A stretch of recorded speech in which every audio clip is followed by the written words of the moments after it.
32,000, তার মানে সেদিক থেকে দেখতে গেলে তাদের পরিবার মিলিয়ে 1 লাখের উপরে মানুষ অপেক্ষা করেছিলেন আজটায়। আজ দিনভর আমরা সেই খবরে ছিলাম। 5টার 5 স্পেশালিতে আমি অতনু সেই খবর নিয়েই শুরু করব আজকের 5 স্পেশালির প্রথম খবর। 32,000 চাকরি বহাল থাকলো, 32,000 চাকরি বহাল থাকলো। হাইকোর্ট জানিয়ে দিল এদের চাকরি যাবে না, চাকরি বহাল প্রাথমিকের এই 32,000। এবং তারপর আদালত চত্বরের ছবিটা একবার দেখুন।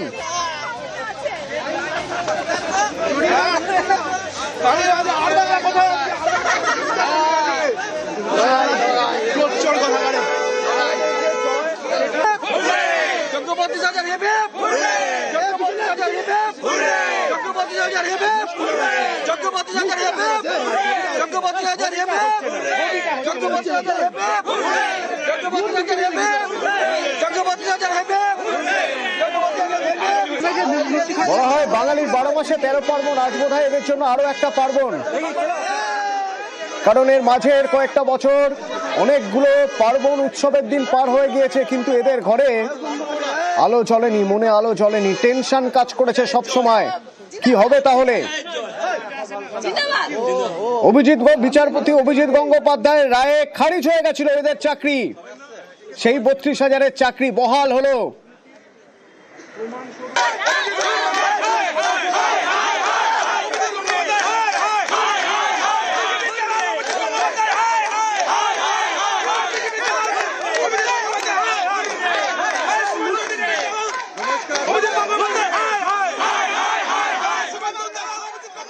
অর্ডার পুরো আপলোড হয়নি, অর্ডার হলে পরিষ্কার হয়ে যাবে। মহামান্য ডিভিশন বেঞ্চে যে অবজারভেশন, সেখানে হচ্ছে যে innocent can not suffer for the fault of the authority. Irregularities যদি কিছু হয়ে থাকে, তার জন্য যারা ইনোসেন্ট টিচার তারা কোনোভাবে ইনভলভ নয় এবং তারা এইভাবে সাফার করবে না, সেই জন্য সিঙ্গেল বেঞ্চের অর্ডারটা চাইছে। এই জায়গাটাই সবচেয়ে গুরুত্বপূর্ণ জায়গা। আজ হাইকোর্টের ডিভিশন বেঞ্চের পর্যবেক্ষণ তাই ছিল যে 9 বছর পর চাকরি কেড়ে নিলে এদের পরিবারের কি হবে। অর্ণব রয়েছে সরাসরি হাইকোর্ট চত্বর থেকে আমার সঙ্গে। অর্ণব, আজ সকাল থেকে হাইকোর্টের প্রতি মুহূর্তের আপডেট তোমার থেকে নিচ্ছিলাম, তার কারণ আজ এক গুরুত্বপূর্ণ দিন এই কেসের ক্ষেত্রে তো বটেই, কেসের সঙ্গে যারা প্রত্যক্ষভাবে জড়িত রয়েছেন তাদের সঙ্গে তো বটেই, আইনজীবীদের জন্য বটে এবং রাজ্য রাজনীতির জন্যও বটে। দিন শেষে সামাপ যদি জানতে চাই, কিভাবে দেখছো?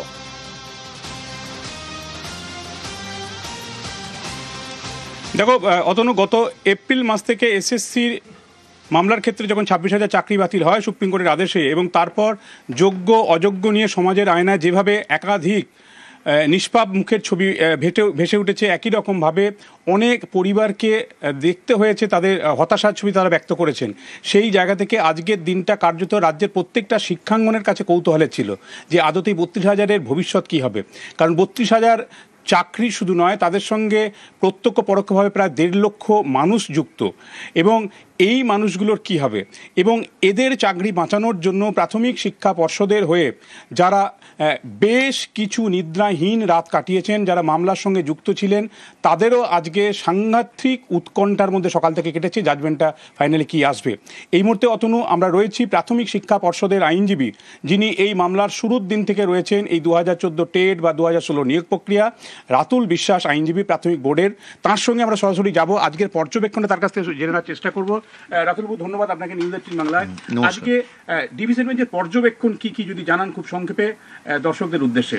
দেখুন, ডিভিশন বেঞ্চের পর্যবেক্ষণ অনুযায়ী আমরা খুব খুশি, যেখানে আমরা মামলা প্রথম দিন থেকে যেটা আমরা বলেছিলাম, প্রাথমিক পর্ষদের কোনো দুর্নীতি ছিল না এই 32,000 নিয়োগের ক্ষেত্রে, সেটা আজকে ডিভিশন বেঞ্চ, আজকে রিফ্লেকশন ডিভিশন বেঞ্চের অর্ডারে যে তারা এটা দেখেছেন ইডি এবং সিবিআই এর ইনভেস্টিগেশনে এই 32,000 অ্যাপয়েন্টমেন্টে কোনো দুর্নীতি নেই, এবং ইন্টারভিউয়ারদেরকেও টাকা দিয়ে তাদের নাম্বার বাড়ানো হয়নি, এবং কোনো রকমভাবে কোনো দুর্নীতির কারণে এই চাকরি 32,000-এর চাকরি জড়িত নয়। সেই জন্য আজকে সিঙ্গেল বেঞ্চের রায় সেটাসাইড করেছেন, করে এই 32,000-এর চাকরি উনি বজায় রেখেছেন, আমাদের অ্যাপিল অ্যালাউ হয়েছে। এবং এছাড়াও একটা ইররেগুলারিটি যে অভিযোগ ছিল সেটাকে জাস্টিফাই করার জন্য রোভিং এনকোয়ারি করেছে, এরকম একটা ক্রিটিসাইজ এসছে ডিভিশন বেঞ্চ থেকে। সেই জায়গাটা যদি বলেন, একক বেঞ্চের এই নির্দেশ নিয়ে এই ক্রিটিসাইজটা কেন? দেখুন, রোভিং এনকোয়ারি আমরা প্রথম থেকে প্রশ্ন তুলেছিলাম, রোভিং এনকোয়ারি কখন করতে পারে কোর্ট। তো আমাদের এটা প্রথম থেকেই ছিল যে নন প্রসিডিওর আমরা জানি একটা রিট পিটিশনের শুনানি হয়, আমাদের এটা বক্তব্য ছিল ডিভিশন বেঞ্চে যে এই নন প্রসিডিওরের বাইরে গিয়ে এই সিঙ্গেল বেঞ্চে এই রিট পিটিশনের শুনানি হয়েছিল এবং কোর্ট বিভিন্ন সুমোটো নিজের থেকে বেশ কিছু জিনিস যেগুলো তার অর্ডারে রিফ্লেকশন আছে সেগুলো আমরা জানি না এই কোর্ট কোথা থেকে এগুলো পেয়েছিলেন। এটাই আমাদের বক্তব্য ছিল যে রিট পিটিশনের 4 কর্নারের মধ্যে এই অ্যালিগেশনগুলো বা এই রিট পিটিশনে এই কেস মেক আউট হয়নি, যেটা জাজমেন্টে রিফ্লেকশন হয়েছে এবং কোর্ট সুমোটো ইন্টারভিউয়ারদেরকে যারা ইন্টারভিউ 32,000 নিয়েছিল তাদেরকে ডেকে তাদের সাক্ষী নেয় এবং ইন ক্যামেরা সাক্ষী নেয় এবং যারা পিটিশনার মামলা ফাইল করেছিলেন আমাদের নন প্রসিডিওরের বাইরে তাদের কোর্ট সুমোটো ডেকে তাদেরকে এভিডেন্স বক্সে তুলে তাদেরকে উইটনেস করায় এবং এই জিনিসগুলো নন প্রসিডিওরের বাইরে এবং কোর্ট রোমিং এনকোয়ারি করে, সেটা নিয়ে আমাদের আপত্তি ছিল, সেটা আমরা বলেছিলাম আইনতভাবে ডিভিশন বেঞ্চে বলেছিলাম এবং ultimately division bench has accepted and the order of the learned single জাজ ওয়াজ স্যাটিসফাইড।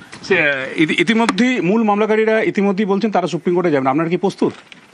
দেখুন, আমরা আবারও বলছি আমরা সব জায়গায় প্রস্তুত, single bench, division bench, supreme court, ভারতবর্ষের যে কোনো আইনের জায়গায় যাক, আমরা যদি আমাদের কেস বলার সুযোগ পাই, আবারও বলছি আমরা যদি আমাদের কেস প্রাথমিক পর্ষদের পক্ষ থেকে আমরা যদি আমাদের কেস বলার সুযোগ পাই, আমাদের এই 32,000-এর চাকরি কেন, আমরা যত চাকরি দিয়েছি কোনো চাকরি নেই, আমাদের ভয়ের কারণ নেই, পর্ষদের পক্ষ থেকে আমরা সব জায়গায় তৈরি আছি, যে কোনো সময় যে কোনো জায়গায়।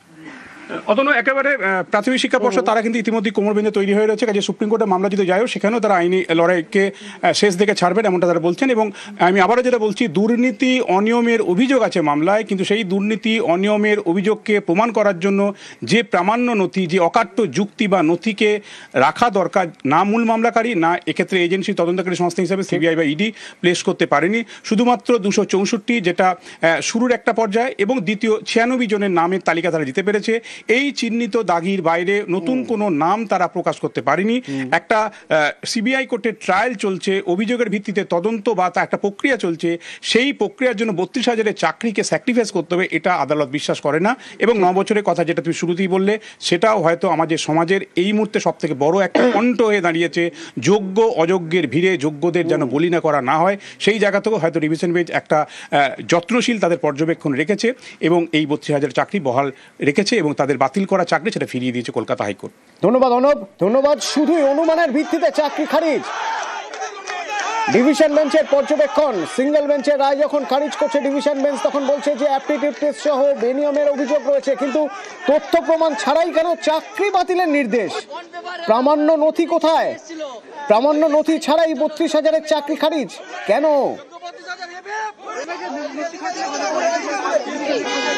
কনস্টিটিউশনাল ফ্রেমওয়ার্কের ওপর সম্পূর্ণ ভরসা আছে, আদালতের ওপর সম্পূর্ণ ভরসা আছে।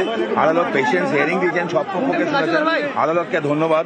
রায় পাস করার পরে আমরা বলেছিলাম যখন স্টে করার জন্য, মাননীয় বিচারপতি স্টে করেনি, তবে এটার কিন্তু সুপ্রিম কোর্টে এসএলপি ফাইল হবে। তবে অনেক কটা পয়েন্ট আছে, পয়েন্ট ইস্যুগুলো আছে, আমরা অবভিয়াসলি এটাকে দেখে নিয়ে সুপ্রিম কোর্টে যাওয়ার পরে ডিসাইড করা হবে। কোর্টে যাওয়ার অধিকার তো সবার আছে, খালি এটা মনে রাখতে হবে যে যারা চাকরি পেল এবং যারা চাকরি হারালো এবং যারা চাকরি ফিরে পাওয়ার জন্য আমরা চেষ্টা চালাচ্ছি, এইটুকু মাথায় রাখবো যে তাদের কেবলমাত্র রাজনৈতিক সংকীর্ণ জায়গা থেকে দেখা ঠিক না। তারা আমাদের রাজ্যেরই ছেলে মেয়ে। ফলে কেউ যদি চাকরি তাদেরকে কারোর থেকে যায় বা কারোর যদি চাকরি ফিরে পাওয়ার আশ্বাস যদি তৈরি হয়, তাদের সঙ্গে আমি অন্তত অনুরোধ করবো যাতে মানবিকভাবে তারা থাকতে পারেন। এই যে 32,000 চাকরি মাননীয় বিচারপতি অভিজিৎ গাঙ্গুলি যে খেয়ে নিয়েছিলেন, তার কোনো বেস ছিল না। তখন আমি প্রথম ওই অ্যাপিল করেছিলাম, অ্যাপিলে আর্গুমেন্ট করেছিলাম এবং বোর্ড করেছিল, আর আরেকজন ছিল জয়দীপ কর, 3 জনে মিলে লড়েছিল।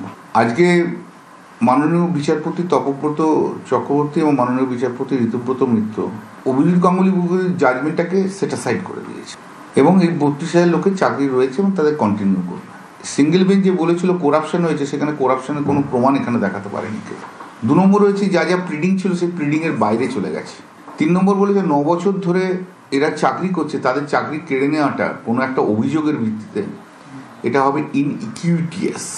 অত্যন্ত ভালো জাজমেন্ট দিয়েছে, আমরা কৃতজ্ঞ মাননীয় ডিভিশন বেঞ্চ, মাননীয় বিচারপতি তপব্রত চক্রবর্তী এবং মাননীয় বিচারপতি ঋতুব্রত মিত্রর কাছে। বিভিন্ন জায়গায় টেনশনে ছিলেন এতদিন ধরে কি হবে, তাহলে কি হবে? আজ আদালতের রায়ের পর দেখুন, আজ মিষ্টি মুখ, আবির খেলা।